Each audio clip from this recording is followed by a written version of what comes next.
So రీసెంట్గా Zomato founder CEO position నుంచి resign చేశాడు. ఇప్పుడే బ్లింకిట్ లాసెస్ నుంచి ప్రాఫిట్లకు టర్న్ అవుతుంది. ఈ టైంలో రిజైన్ చేయడం ఎందుకు? ప్రాబ్లం అంతా తను స్టార్ట్ చేసిన 2 కంపెనీస్ వల్ల వచ్చింది. ఒకటి టెంపుల్, 2 లాటెరోస్పేస్. ఈ టెంపుల్ అనేది బ్రెయిన్కి బ్లడ్ ఫ్లో మానిటర్ చేసే ఒక డివైస్.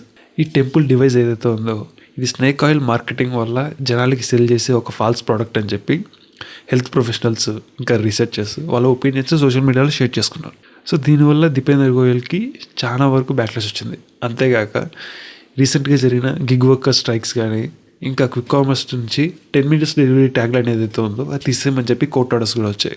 ఈ మొత్తం లాస్ట్ 1 monthలో జరగడం వల్ల దీపేందర్ గోయల్కి చాలా బ్యాక్లాష్ వచ్చింది. సో ఇప్పుడు ఈ ఎటర్నల్ కంపెనీ అంటే జొమాటో బ్లింకిట్ వాళ్ళ పేరెంట్ కంపెనీ ఎటర్నల్ ఏదైతే ఉందో ఇది పబ్లిక్ లిస్టెడ్ కంపెనీ కాబట్టి సో ఇలాంటి బ్యాక్లాష్ వచ్చినప్పుడు షేర్ ప్రైస్ ఎఫెక్ట్ అయ్యే ఛాన్స్ ఉంది కాబట్టి తన పొజిషన్ నుంచి రిజైన్ చేశాడు.